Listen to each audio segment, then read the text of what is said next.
Hello, everyone, and thank you very much for tuning into my podcast.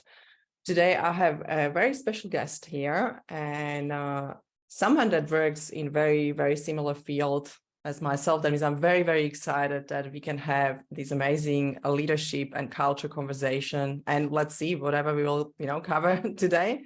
I would love to welcome John Barclay from Barclayss. I hope I pronounced that correctly, but I will probably give you a little bit of space to introduce yourself and tell us a little bit more about you and your background. Perfect. Yeah. Hello, everyone. And thanks for having me on. It's great to take the opportunity to share like-minded thinking. So looking forward to having a conversation today. So yeah, John Barclay, I'm a leadership coach for about the last 20 years and started my company Barclayss back in 2018. And, we work with lots of different organizations around helping leaders understand their role and what they do. And, I've been privileged enough to have traveled the world and helped many leaders in many different countries in different contexts. So feel like I've got a reasonably good amount to share, but always learning. And that's why I like talking to people like yourself. It gives us a good chance to learn.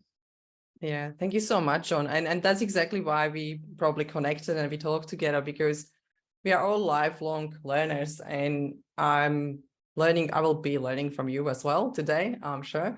And I love that when I was looking at your website and what you stand for, and when we had conversation last time, we are very aligned with values and how we actually see the leadership itself. And both of us basically understand that it all starts with leadership and who we truly are, and how we actually make people feel. And I think that's when the conversation started, that actually what is more important, right? Like it's going back to simple things and back to basics, that we are all human beings and we all want to be heard, seen, understood, and we want to feel good around people. That was my major kind of point. I said, no, you need to come, we need to have this conversation because it is so important. Yeah, I really appreciate that you're here. It's really nice to have you. And I'll probably just start from perspective of leadership, because the word is overused right now, right? Like it's all about leadership, leaders. First part after COVID was blaming leaders, how bad they are. And I think it was a lot, just talking and blaming. And I feel today is time to go back to simple, to basics, and really think, okay, what leadership is and why we talk about that so much. What do you think? Yeah, you're right. It's a very common topic. It's a word that's thrown around a lot now. And, for me, leadership is about behaviors that we have, right? It doesn't come with a title or anything. The assumption is because I've got a position and I've got a title where I look after teams or I look after people, it automatically makes me a leader. Well, no, you've got roles and accountabilities and managerial responsibilities. Leadership's actually about relationships and about people and how you build those. And I think it's becoming more topical because we are becoming more aware about how important it is to create a workplace where people have a positive experience and people can actually thrive and be themselves and contribute in their own unique way. And people are amazing. They've got amazing strengths. They've got amazing contributions and different perspectives. And I think sometimes without really good understanding of our role as a leader, we can stifle that a little bit too much. Yeah, I absolutely agree. And that will be probably just going back to what you said, because it's amazing. Exactly. And I believe it's because we started to realize that how important it is to have better relationships, better experience from work environment. But when you think about before COVID probably and after, because I know there's a lot of changes, like I can see it every day what is happening, and I know the market is crazy. You can see what is happening in recruitment space as well. But what do you think? What do you think it was like a major change from perspective of leadership and what is required? That's a big question. That's a big question. I think the first point around people being in lockdown and having to work from home and try and keep some form of normality going while not able to come to a workplace I think, tested people around, well, what does it really mean to have relationships with people, right? And for me, some of the things I noticed was leaders saying, but we're still having our meetings, they're just online. And I'm like, okay, but normally if you're in a workplace, you would have more casual conversations. You just walk past someone's office and say hello and good morning and have a conversation. How are you checking in with people? And I think what I've noticed after COVID is leaders have become probably more conscious about those subtleties we do with team members and our people, and being more deliberate about it and understanding the value of having those connections with people beyond just having a meeting to talk about what we need to achieve. It's actually, there's some social engagement that is very important for us. And after COVID, some have maintained that working balance of working from home and going back to the office. But I think leaders, people in leadership roles, have started to understand it's important to be very deliberate about what we're doing to stay connected. Yeah, I love that word. Yeah, it's definitely being deliberate about like what we do, how we relate to each other, how we relate to people. And yeah, that's talking straight away, processes and systems in place, you know, how to connect, how to stay connected. I guess that will be probably simplifying that. And what do you think? Because I noticed that when we go back to industrial age, right? Like we had this command control leadership. It was very normal. And it was good for that age. I believe that was exactly what was required, right? Like we were having that type of education. We had that type of leaders. We just used to it. We used to work that way, right? Like having our 45 minutes or 1 hour or 5 hours of work, after that having break, looking forward to our break. And it became, you know, slowly robots. But I believe what changed that people, because we were so busy, everyone was probably, you know, before COVID, I just feel like maybe that's supposed to happen from perspective of what we were doing. We were just doing, and we were working so hard. Everybody was chasing something. And after that, it was like this pause for 2 years or more, right? And it was that reflection time, I think, for a lot of people. Yeah. Realizing that, I don't know if that was same for you, but that realization that there is more in this life, like there is more for us, there is more to take care of. There are more important things than just profits and KPIs. I'm still saying that, yes, that's important. I'm not saying it's not, because I have business to run. But I guess, Yeah, I think the important thing that you said in there was, you know, we've been conditioned for a long period of time of this command and control routine structure, and that come from the industrial revolution of manufacturing and processing, where you know we needed these sequence of events to be very productive and be very sequence orientated. It required less innovation at the frontline workforce. It was just follow the process. So the command and control worked pretty well for that, and that's the way our education system was set up. To prepare us for that and get that mindset going. But as we get into this information revolution, you know, it's more open. Like we need to be more curious about what the possibilities are. And you're right, we still need to measure things. We still need to monitor what success is, and do we know we're getting there? It's just not as rigid and probably automated as it used to be. We probably need to be quite constructive in what we're measuring and why we're measuring it, and what does it mean to people.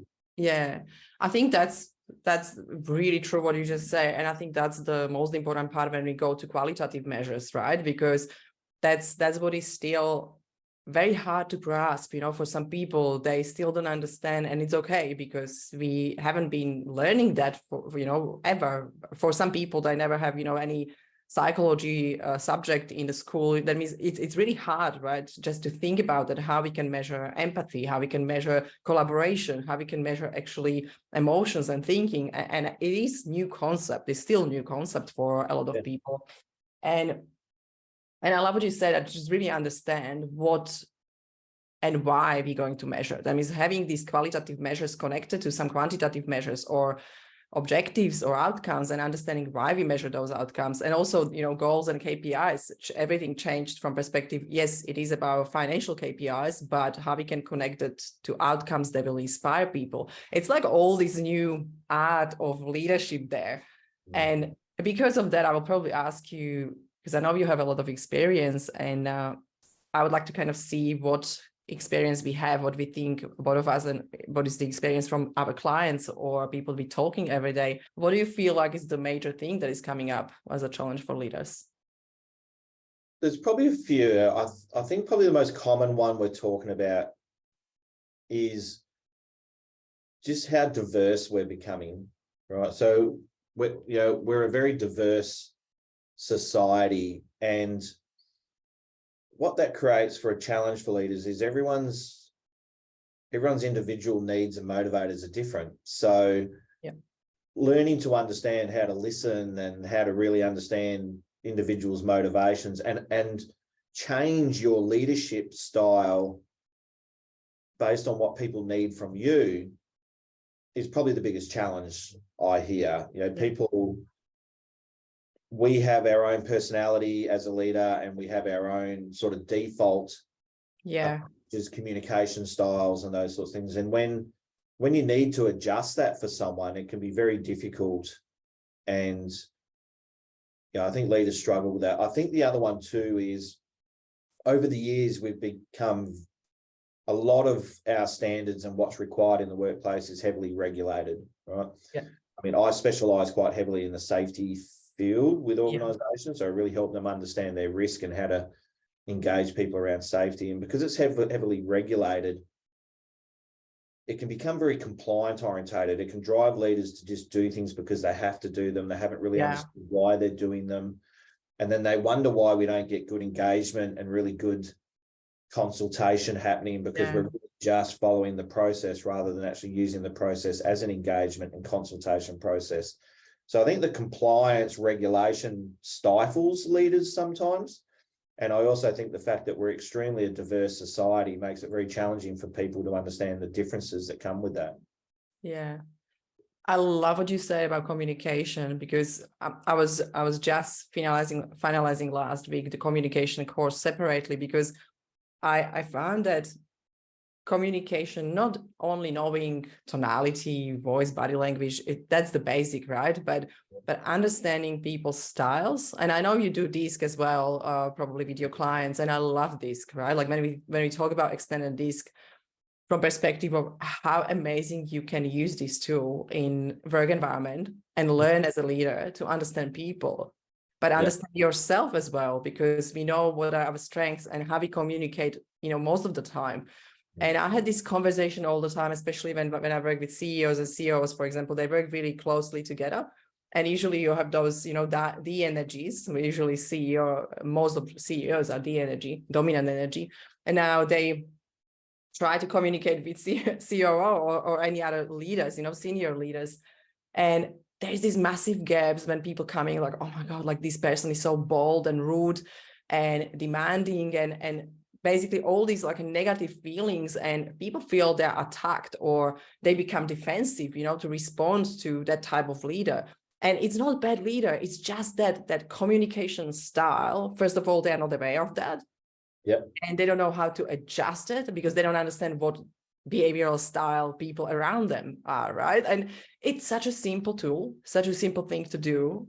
And it actually creates magic. It creates totally different work environment. And it's really simple way to do it.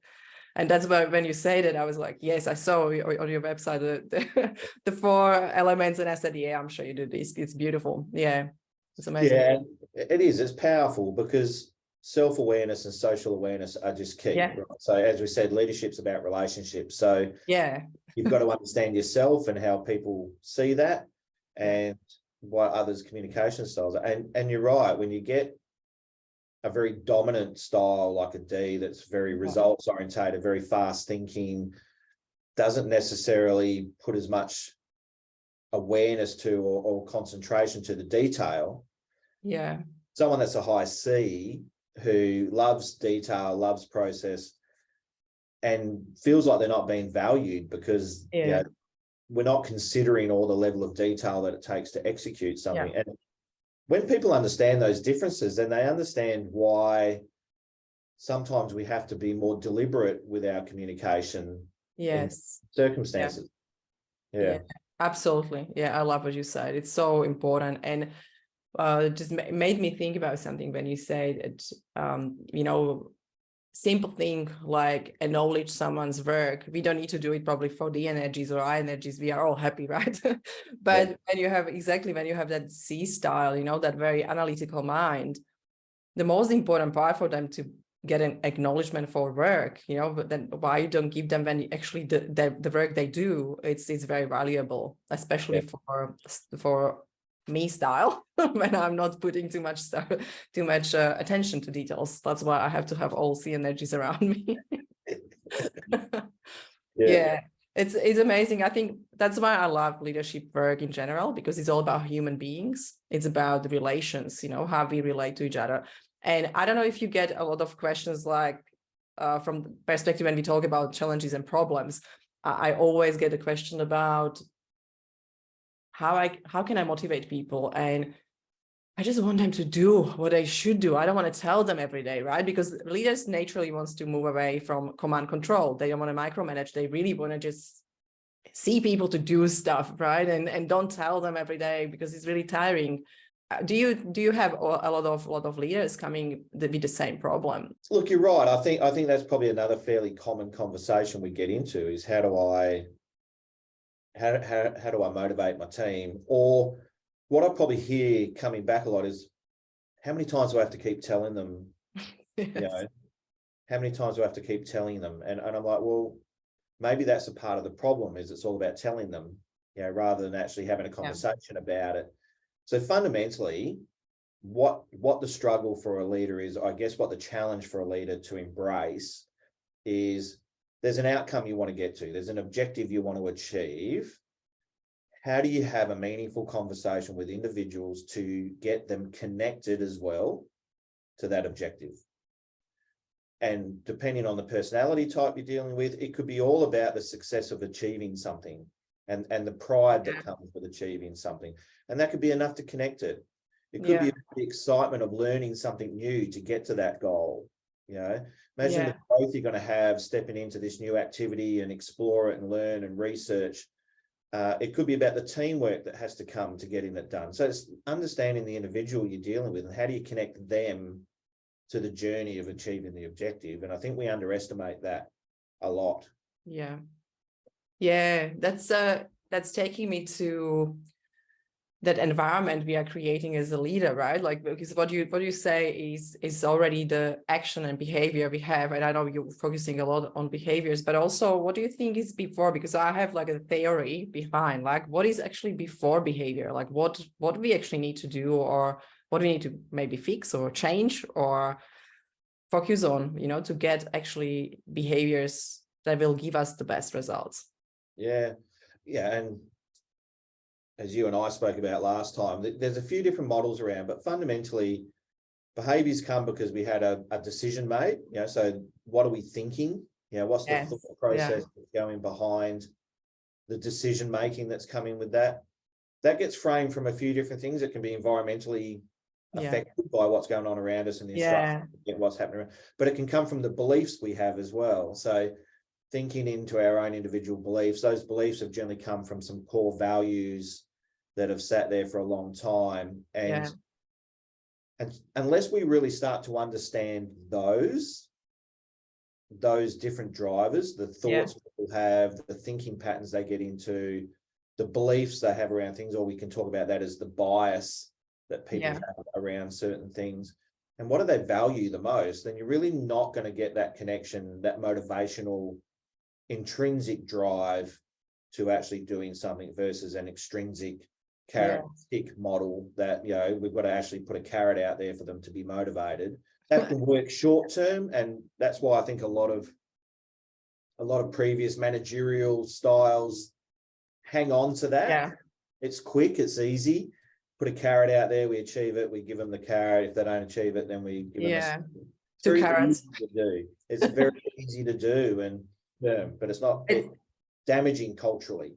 Yeah, I agree. It's not sustainable in general, because that's basically when you have those problems, when people coming back to you and they are negotiating salaries, they want more. And, when you have thousands of employees, and if that happens, that you have a lot of things to do, right? And it becomes messy. And I think that's another topic, that there is a lot of missing structures for collective achievement, because we still have the structures and processes in place for individual reward, and that is still promoting individualism instead of that collective thinking, collective vision and values-based behavior, and really try to move the whole team, as a team, not just as an individual. And I think that's another big task of every leader, that they need to change that. And I think that's the biggest thing, that's starting with the point of what you just said, with thinking, with values, with beliefs. I think the other bit for those who are listening is just admit, sometimes leaders just got to admit, I actually got that wrong, right? So I'll share a story here about me and my business is, I was a busy leader. I'm doing a lot of work. I'm working in the business and on the business. So I went down the traditional path of setting up a reward and recognition process around the work that we do, right? And it was about a year on, I started to notice the cultural norms that were coming with that. The focus was on, how do we get to the reward? How do we get to the financial, not actually what we're doing and why we're doing it. Yeah. So getting something back. Yeah. Yeah. So it was all about striving for that extra payment or that extra, bonus or whatever that structure is. So I had to own that, and I had to be really deliberate in unwinding it. And it was a difficult time to unwind that structure. But, a couple of years on now, it's the best thing I did, because now we're finding the intrinsic drive to what we do and why we do things. I think it's so important. I love what you're sharing, because we all made mistakes. I had a few different businesses and a few different structures as well. How I was actually, driving my business or leading my business. If that was leadership that time, probably not. But it's the same thing, that I try to be different, and I realized that when I got people on board, we started to have this free culture. And there's also the level of freedom you can give your team based on maturity. And I didn't realize that, because that time I didn't know the model that is actually something like maturity of the team and people.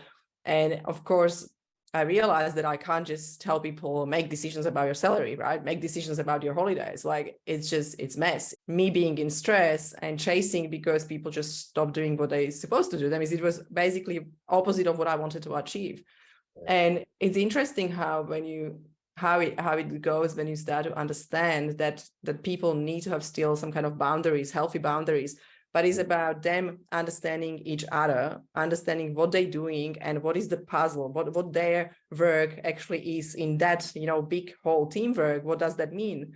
What they need to deliver and why is that important for other people in the team as well? And all relations, actually, that solve the problem, not even like a big changes, but understanding people, their responsibilities and how they're influencing others in that work environment. And I think that's going back to communication and relationships and social awareness. It's so important. And so many mistakes I did as well.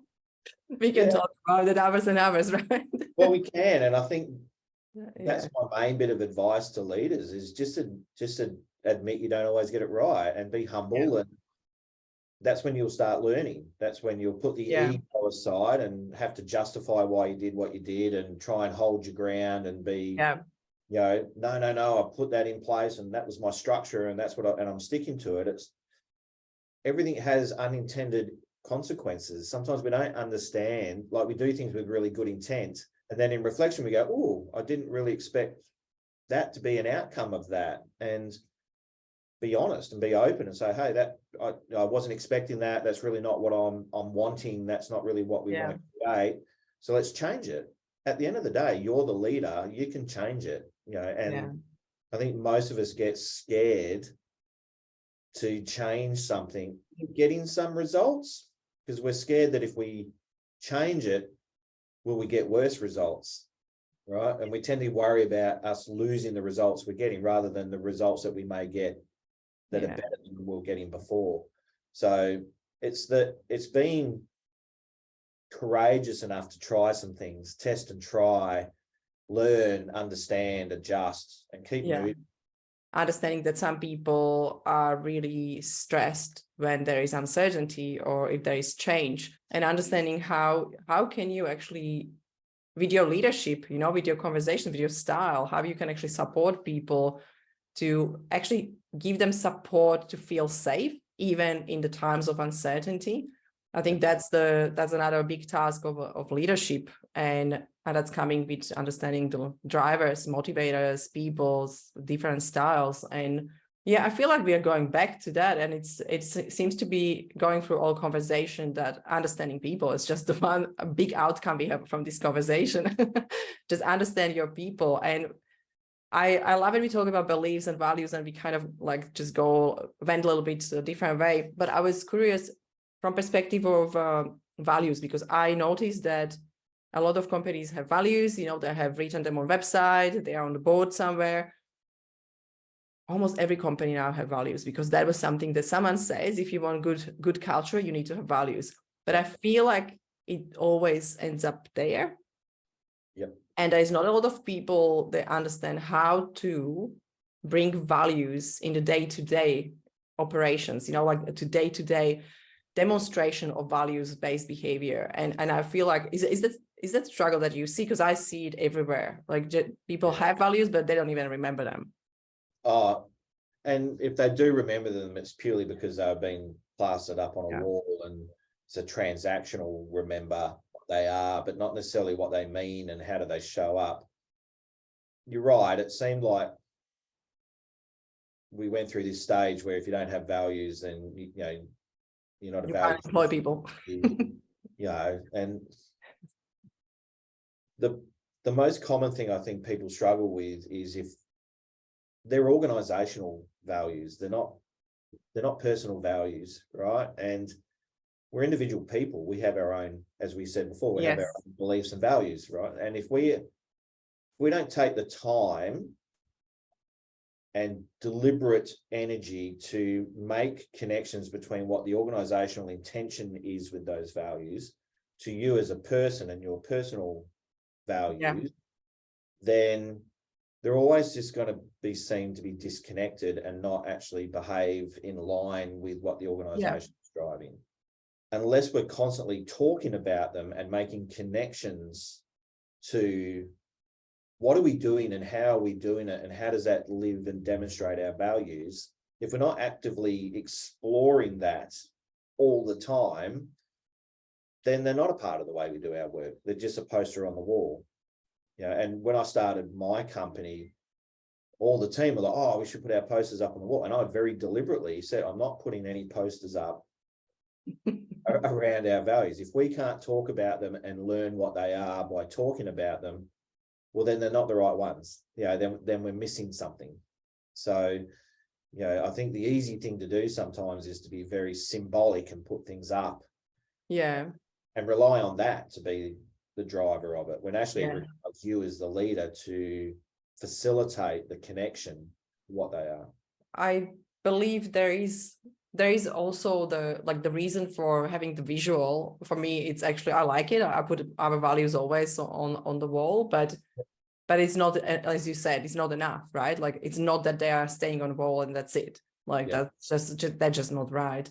I think from perspective of big organizations, when you have, for example, teams in different countries, branches in different countries, what I found, there is big disconnection, because it feels like organizations set up values for how our product looks like, what we want to be known for, but it doesn't have anything with real behavior inside of organization and teams. They are working directly with customers, and it's very big disconnection. I don't know if you find out that is working well for you, but what I do sometimes, we do like a subcultures, and we create team values. Of course, they are aligned with organizational values, but we really try to find the words and wording and expression that can express better for the team that we are working with. the values they are or organizational level, because sometimes people can't connect with them, like directly with the words and everything what they use on that organizational level. Is that something you do as well?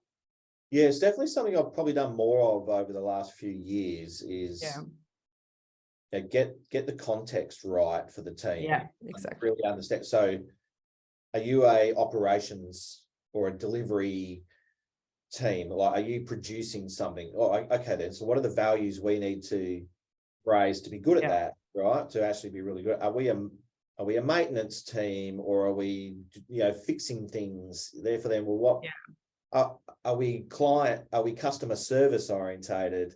What's the context of the team?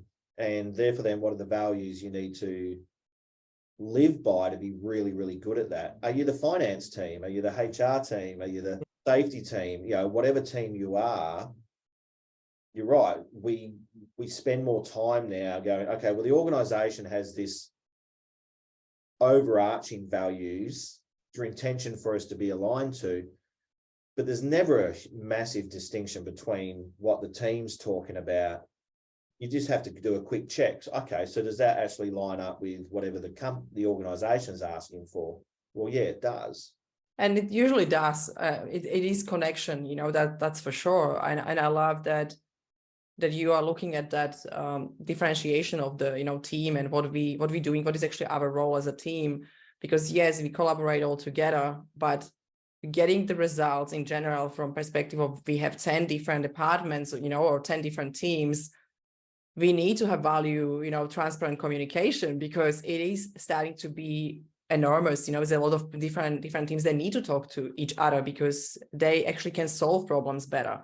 We are so disconnected, but easy to connect, but we don't do it because there is that missing gap of actually how we communicate the best as a people. Yeah. Well, the assumption is that all this technology is connecting us. Yeah, exactly. But it's not.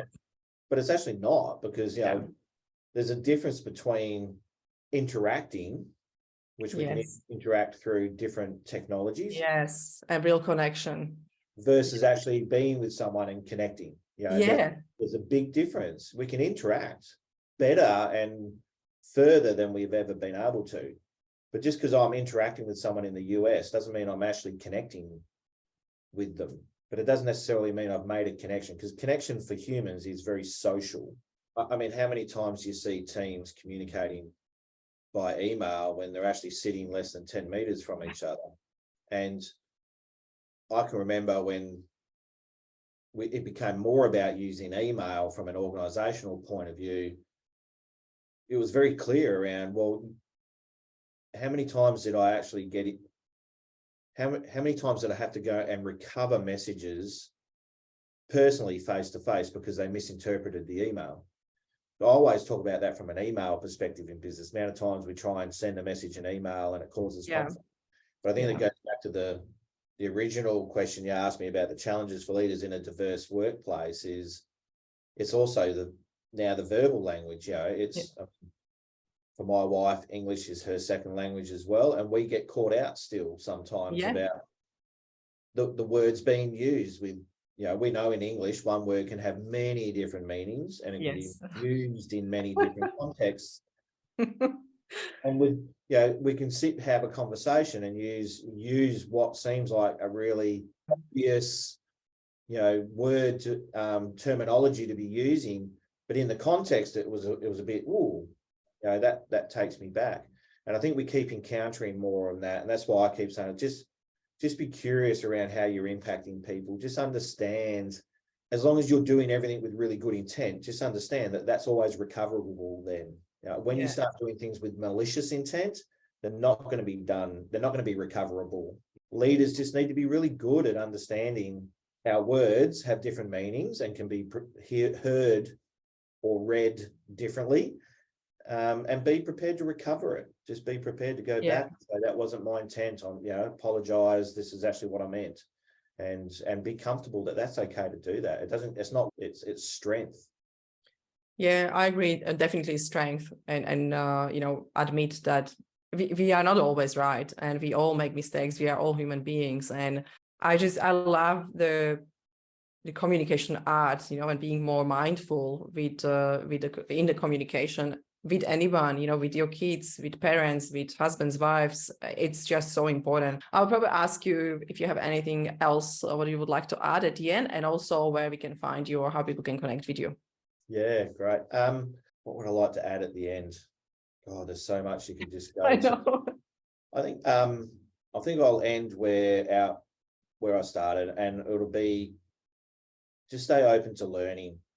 I think if we can just be open to learning and growing, it doesn't necessarily mean you can't hold on to what's important. It doesn't mean you've got to change everything that's happening, but just be curious and learn and grow and consider it before actually moving forward. And I think when we get good at that, to be open, be curious, be considerate, and then move forward, we know we can do that with conviction, and we can do that with strength, and probably demonstrate what people are more associated with a leader that comes with confidence and comes with that presence that people sort of had that preconceived idea about leadership.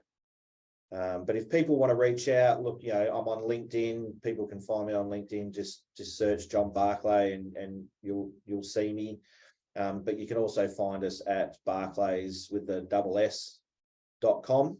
And love talking to people about leadership. I'm happy to talk to anyone about the challenges that they're facing and try and help unpack it. Yeah, that's really awesome. And I'm looking forward to another one. I hope we will have another conversation, because I think it's there is a lot of challenges, a lot of things that we can talk about, and probably give some small tools and ideas how to solve it, what to focus on. And I love your values and approach in your business as well.